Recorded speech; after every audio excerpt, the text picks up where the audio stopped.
Hello, and welcome to City University of Seattle's doctoral residency. In this module, we'll explore aligning problem statements, purpose statements, research questions, and methodology using the 15-point Prospectus tool. In this session, we'll review the connection between problems and purposes. We'll understand the importance of alignment. You've heard that word in your residency so far, and alignment is something that's so important to a dissertation. We'll look at alignment among problem, purpose, and research questions, and they'll introduce, or perhaps for some of you it will be review, the 15-point Prospectus tool. So I have a saying that good questions are better than bad answers, and the whole key to the dissertation is the problem statement. Before that, we'll talk about a review here, a review of basic versus applied research. Now, basic research is what you typically find, say, in a PhD program. Basic research is essentially generating new knowledge to advance the field. Applied research, on the other hand, is generating and applying new knowledge in pursuit of a solution to the problem in your field. So the interplay between the two is that basic research you could think of as creating the theories to which applied research applies them to see if those theories hold weight or are correct or not, which yields more basic research and new theories, and so the cycle continues. Think of them as two sides of the same coin. Here at City University of Seattle, we are focused on applied research in your doctorate, whether that's the EDD or the DBA. Now, I'd like to use this example of the research triangle in that one of the early challenges for dissertation students is how do you select a topic? And one of the things that I always ask is, what are you interested in? Well, I'm interested in studying pollution. Well, that's great, but what aspect of pollution? Well, how about different kinds like air pollution? Okay, great, then that's still too broad of a topic. What about the causes of air pollution? Have you considered that? That sounds interesting. But that's still too broad. Well, what about the effects of aerosol products on air pollution? So by doing this little technique called the research topic triangle, it helps narrow your focus down, because the biggest thing at the start of any dissertation before you start writing is just choosing the topic. And almost 99% of students, their topic is too broad. So continue to do this exercise with the topic that you have selected, and you're well on your way. Now, one thing, again, this is all review for many of you, is formulating your ideas. You see here on this chart, the subject area is the topic. What's the educational issue, for example? Is there a concern? Is there a problem? Is there something that needs a solution? What's the evidence for the issue? Where have you found evidence from the literature that this is, in fact, a problem or an issue? What about deficiencies in the evidence? In this body of evidence, what's missing? What do you know, and what do you not know about this topic that you're interested in? And again, this is really about the problem statement in your topic, is what remedying the deficiencies will do for select audiences. How will addressing what we know help researchers, educators, policymakers, and individuals like those in the study? The whole point is that your problem statement should address many of these things. You start with your topic and start narrowing it down. What's the issue? Give me some evidence for the issue. What's the deficiencies in the evidence? What will solving this problem do? So again, narrowing down your topic to formulate a problem statement, think of it in this way. Again, the problem statement is a clear problem in your field as evidenced by the literature. Cannot stress enough how important it is to have evidenced by the literature. The problem statement is succinct. It's not too large in scope. We say don't save the world or don't try to boil the ocean. It's not too small in scope. So my problem statement my topic deals with 5 English-speaking left-handed employees at the JLD company. Well, it has to be a problem in the field. It may be a problem at that particular organization, but if it doesn't go beyond that, then it's not a problem. It's not a researchable problem. It should be unique, meaningful, and dissertation worthy. And we'll talk about what that means, dissertation worthy, but part of it is that it contributes to the literature. How is what you are doing in your study different, new, innovative from all the other studies that have been done? The key to a good problem statement, once you come up with a good problem statement, is you have to address the following. You have to think about the context, the background, who will be impacted by the problem, and most importantly here, for the DBA and the EDD, what is the specific leadership issue or business issue that needs to be addressed? I like to use this chart to talk about the dance of problems, and as you are reviewing the literature, you go back and forth with the problem and purpose.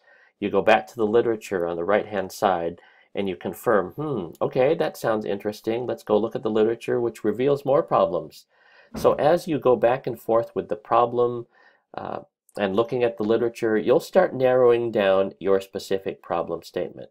But again, the whole point, everything is based on the literature. Go back and forth, do different iterations, and as you look at the literature, you'll be narrowing down your specific problem. Now, the purpose statement stems from the problem statement. The purpose statement should be clear, focused, concise, and researchable. By clear, it should be understandable. If you are explaining your purpose statement to, let's say, your Uber driver, or to someone who is not familiar with the topic, they should say, okay, I can understand that. It should be focused. It should be narrow. It shouldn't be, my purpose is I want to understand why congressional leaders behave the way they do. Well, that's a great topic. That's interesting, but it's not focused. How are you going to get all the data from all those people, by the way? It should be plain, concise. It shouldn't be so verbose in words, and we'll talk about this in academic writing, but it should be simple, easy to understand, plain, and researchable. You want to be able to finish. Remember that the best dissertation is a done dissertation.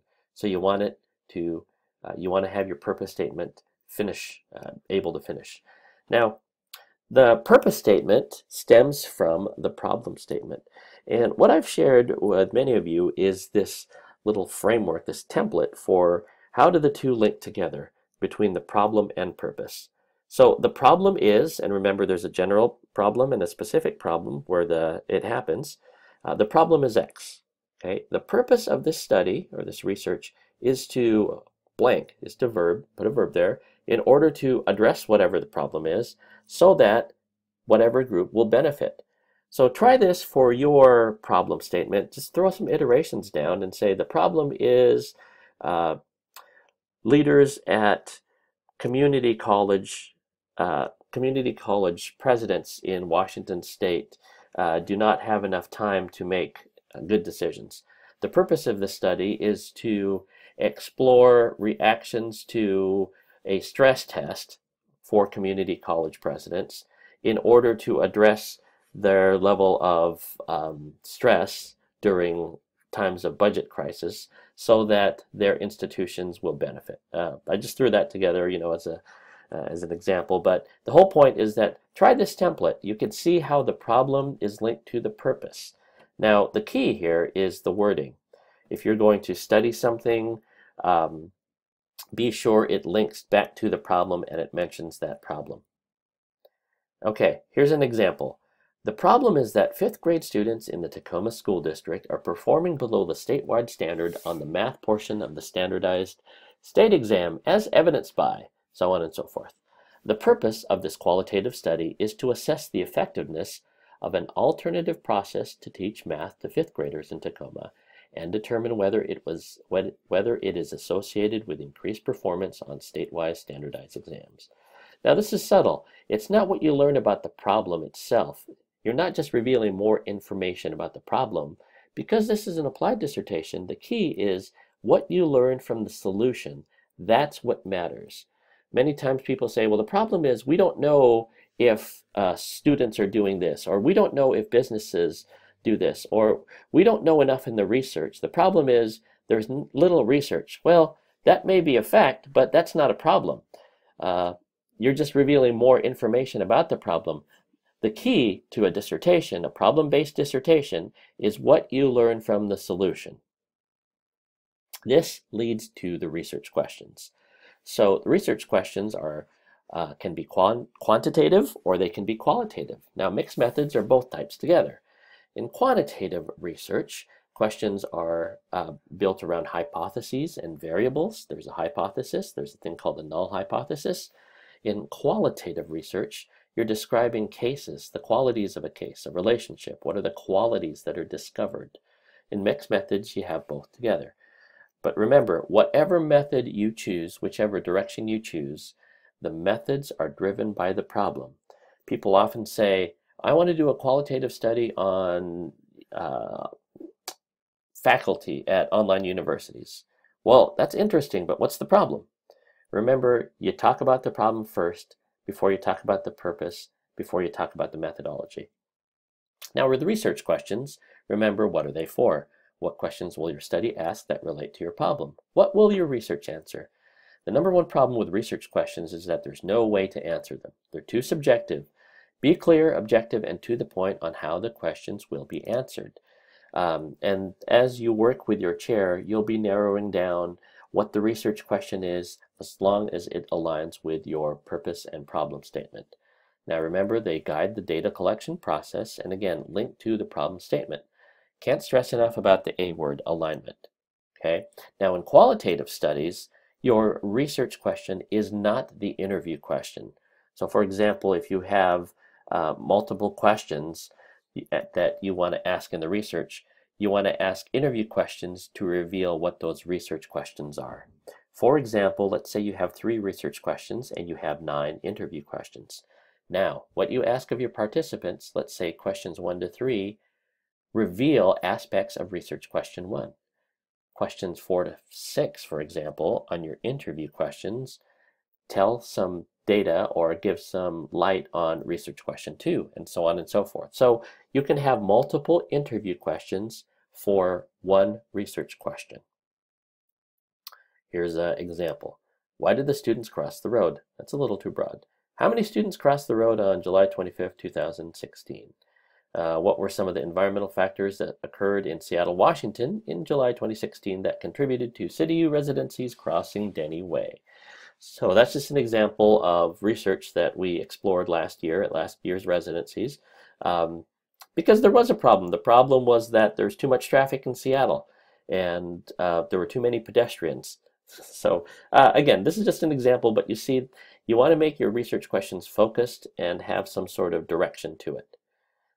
Another example, and I think we've covered this before in a previous residency, will leadership training make employees more successful? Will professional development make teachers more effective? You can pause at any time on this and just think through those things, but I'll carry on. The key on the previous slide is add these words, as evidenced by. Will leadership training make employees more successful at leading their teams, as evidenced by the results from the 2016 review of employees? Will professional development through weekly learning communities help teachers lead their classes too? So again, there's a question, but it's focused on the specific context. You want to avoid subjectivity, and so add as evidenced by, or some form of words. You don't have to use as evidenced by, but put some sort of delimiter on there. Answer the question in definitive terms, either is or it is not. Your research question is about this or it is not about this. Don't have research questions that are so broad that you're asking 2 or 3 different things. You want to craft clear questions that have objective measures. Okay, again, this is as evidenced by. One thing I want to note is that just because a study did not reveal what you thought it might, it doesn't mean that it's a failed study. Part of the dissertation is going through a research process and understanding the process just as much as finding out what the result is. The process of alignment is critical, and so I love this analogy of this path here, this winding path, and you have different lanes. So in track you have different lanes, and sometimes if you cross out of your lane you get disqualified. So staying in your lane is critical. This is what alignment is, staying in your lane and making sure that the problem statement is aligned with the purpose, that's aligned with the research questions. Now, to talk about this, we'll talk about the 15-part Prospectus tool. And again, many of you have seen this. Some of you are in classes right now that are using the 15-point Prospectus tool. But the Prospectus, how we term it, it's the 15-part tool. Sometimes, in the past, Prospecta, used to be the first 3 chapters of your dissertation in a condensed form. What we were finding was that students started writing and alignment was off. So the tool is essentially an outline of your dissertation, just the first parts of it. The prospectus is this tool which I'll go over, and the proposal is the full version of chapters 1, 2, and 3. So use the outline from the prospectus to build your proposal. You run your study and then you get results. Then you add chapter 4 and 5. That's what the full dissertation is, all the chapters. The 15 parts of the tool are your initial outline. They help keep you on track, and I encourage you to refer back to the tool throughout the process. The items are listed in the order that they will be completed in the dissertation. And again, alignment, can't stress that word enough. Now, with the 15-part prospectus tool, you do have a copy in a Word document, and so I'm going to cover some things really quickly because the document covers it in greater detail, but just give you a sense for what's covered in here and give you some tips.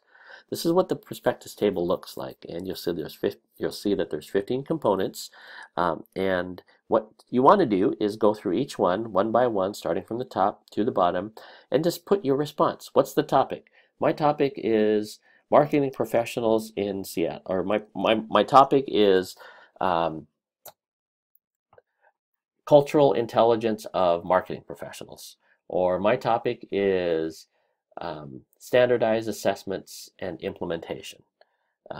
What you want to do then is go to your literature review and talk about the literature that helps frame your topic to get you to the problem statement. Are there key theories, etc.? And again, I'll go through this here in the next set of slides, but I wanted to give you a sense for the prospectus tool, and that what faculty will do is you'll write your response to what it is, and you could write it in bullet form, and then we'll put comments or feedback like it's too broad, it's too narrow, have you thought about this?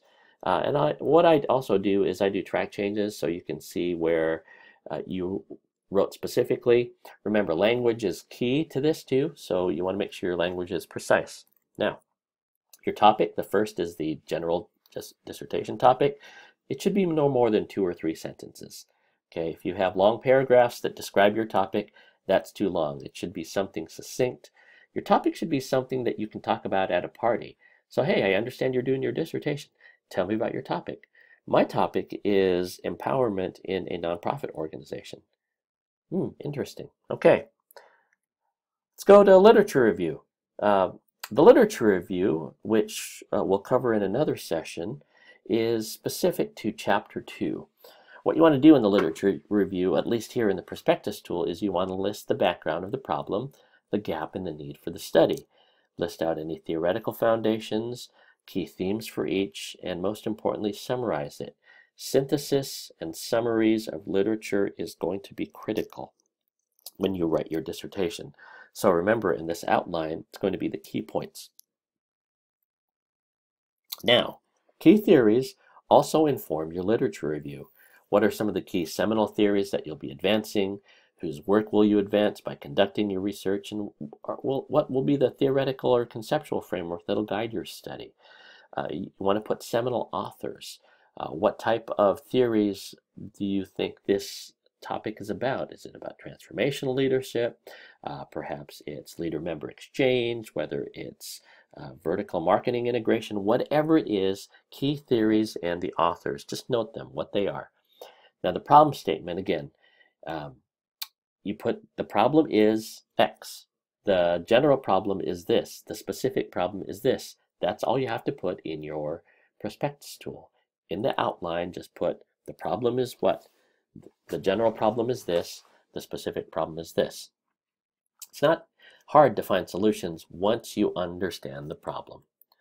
Okay, now the problem statement has 2 aspects. As you know, there's a general problem in the field that is based on the literature, and you have to show what literature show that this is a problem, not a problem you think it is because you've been in the field. And I want to say one of the things with doing a dissertation, especially at your workplace, is that you might have biases. And so, yes, it may be a problem that you see, but first confirm it in the literature. In fact, don't just confirm it in the literature. Start with the literature to see what these problems are, and then confirm it to say, yes, I do see this in my organization. The specific problem is the specific context by which the problem manifests itself. So, what's the specific problem that's part of the larger problem? That's an example of the larger problem. Think about your scope. Who Where or for whom will you be researching this problem? Who's affected by the problem? And importantly, how is this problem connected to business? If you're in the DBA, how is this problem connected to leadership? You have to address that in your problem statement. Now, the outline obviously is just a short statement to that effect. The purpose, again, is to think about why you're doing the study. The purpose of the study is to, just use that word, that phrase, the purpose of the study is to. Is it to identify or to explore or understand? Is it to identify a relationship? Is it to establish a cause and effect? Is it to address an impact? How will your study address the problem? That's what the purpose statement is. To what end? Think about to what end. Some people say the purpose of the study is to gather data on the XYZ assessment tool, or the purpose of the study is to learn more about this examination framework, or the purpose of the study is to understand and gather data so that, no, the purpose of the study is not to gather data. The purpose of the study is to do something to address the problem. Gathering data does not address the problem. Gathering data is just more data. Okay, the research questions are quantitative, they can be qualitative, and mixed methods. Now with mixed methods, there's a concept called triangulation, where you have to do the quantitative analysis, and then you do the qualitative analysis, and then you do analysis of both. So there's really 3 studies going on in a mixed method study. Not saying that it should not do it, but it's a complex process that, hey, if your problem statement and purpose statement warrants it, absolutely do the mixed methods. Significance of the study. What's the value or benefit? What's the contribution that the study will do? Who's going to be better off? Will leaders be better off? Will students be better off? Will business people be better off? What do you expect to know as a result of your study? And how do you expect the study to advance the field? For example, by doing this study, the data hope to inform practices in community college presidents so that they can better administer budgets, whatever, something like that. But how's it going to advance the field of research? How's it going to contribute to the literature? That's important to know. Now, methodology and design, and there's a separate module on methodology and design. What's the chosen methodology? Will it be qualitative, quantitative? What types of data analysis are you going to use? What types of qualitative strategy will be used? And support your decisions with appropriate research texts. So if you're going to do, let's say, case study, you'll cite Yin. If you're going to study use grounded theory as a research methodology, then you're going to use Shama's. With quantitative studies, it's pretty straightforward, but do mention some texts. Salkind, statistics for people who hate statistics, I think is the text we use. Whatever it is, use some research to justify and defend your methodology. Okay. Now your population and sample. We're getting more to the methodology section, but identify the respondents. How will you access them? What's the target size, sample size? Will you have surveys? Will you have a population that's representative? Let's say you want to study left-handed employees at an aerospace company. Well, how are you going to make sure you select them, and how do you know they're left-handed? Does your sample and your population refer back to the population that you're interested in, that you're writing about? Data collection. Describe the method of how you're going to collect it, whether it's interviews, whether you're going to use a data set, what kind of instruments are you going to use? Did you create the interview questions? Were they field tested? So again, these are questions that we're asking, but to think about when you put that outline together. Now the analysis is the second piece of this, is describe the procedures. Are you going to code by hand? Are you going to use software? Know that each of the collection and analysis items should map directly to the research questions. In other words, you're collecting data, you're analyzing data, but if it has nothing to do with your research questions, you shouldn't use it. Think about using methods and analysis and collection that relate to the study. Alignment throughout. Trustworthiness is another aspect. You want to describe the steps you take to measure reliability and internal validity. Those words are used in quantitative studies. Well, the equivalent word in qualitative studies are dependability, credibility, and transferability. So they're the same thing. Reliability is the same as dependability. External validity is the same as credibility and transferability. Limitations. What are the unavoidable limitations that are likely to be placed on? What are those things that limit the scope and reach and generalizability? You can't control for people's responses. You can't control their experience. You can't control the fact that they are, between a certain age, for example. Stuff you cannot control. This is different than the delimitations. Because you can't study the whole world or study all the data sets, you have to impose some borders, some conditions, some narrowness to your study. So this is where you, the researcher, get to decide what those conditions are going to be. What are the parameters you are placing on your study? For example, I want to study community college. I've used community colleges. I want to study first-generation college students. Well, that's pretty broad. So let's put the parameters. I want to study first-generation college students in Los Angeles. Okay, a little bit narrower. Still kind of broad, but I want to study first-generation students who attended the LA Unified School District. Okay, those are parameters, even though you're talking about college students, for example. So you get to place those delimiters, and this is important. You're going to list that specifically in your dissertation. It starts by listing some ideas on your Prospectus tool. Now, the summary statement, of course, is the one statement that ties it all together. For example, the purpose of this qualitative phenomenological study is to explore the problem of doctoral students finishing their prospectus by examining the lived experience of 15 doctoral students at CityU who are working on their dissertation. So a tight, succinct summary statement. You see how this example shows it's a qualitative study, it's a phenomenological study. The problem is doctoral students don't finish their prospectus. The way we're going to measure that is examining the lived experience, which is a phenomenology. 15 doctoral students who are at CityU, not all doctoral students, but just 15 of them. You see how it's tight, it's succinct, and it relates to everything. Alignment is so critical. Remember that the problem statement is grounded in the literature. It's not a problem you think it is. It's a real problem. Not knowing something or not having enough data is not a problem. That's not a real world problem, it's just a data problem. The research questions must align with the relevant data needed to solve or begin to solve the problem. Now, the methodology and design must be appropriate for the problem, and the data collection must provide the information to address the research questions.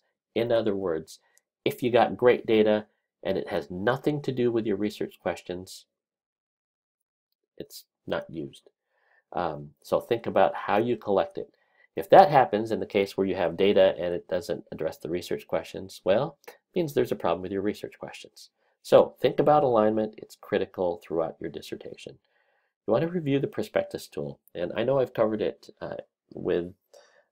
I've given you a cursory overview of it, but you're going to work with your chair to do the Prospectus tool. And I want to remind you the Prospectus tool, the table here, it is iterative. We know that you're not going to get it perfect the first time, and that's okay. Just put something down so you can get started. You want to talk about alignment with your chair and keep revising it until it's right. That's why this is an iterative process. The whole point of this, again, alignment is so key. And I know I use this analogy a lot of if you're a plane, if you're a pilot and navigating and you're circumnavigating the Earth, for example, and you start off in Seattle and you start heading off toward Hawaii, there's a certain vector you're looking at, a certain direction. Now, as that plane's flying, obviously you make adjustments, but let's say you just start veering 1 degree off. You start off in Seattle and you start on your goal of Hawaii, and then all of a sudden you veer 1 degree off, and maybe 3 hours later you're completely off and you're in Samoa, for example. So, 1 degree of misalignment at the beginning carried out over time will reveal itself and become even worse as you write and progress in your dissertation. So that's why it's critical to align right away so that when you start writing your prospectus, your proposal, and ultimately your dissertation, everything is in the right alignment. If I have seen further than others, it is by standing on the shoulders of giants. And so All this is not new. This is something that each of us, anyone who's written a dissertation, has struggled with, and we're just giving some tips on how to make the process a lot easier. But alignment is key, and we look forward to working with you throughout the process. This time what I will do is I will turn it over for any questions. You can stop and pause, but thank you for listening, and we hope to see you at a future module. I'll see you soon.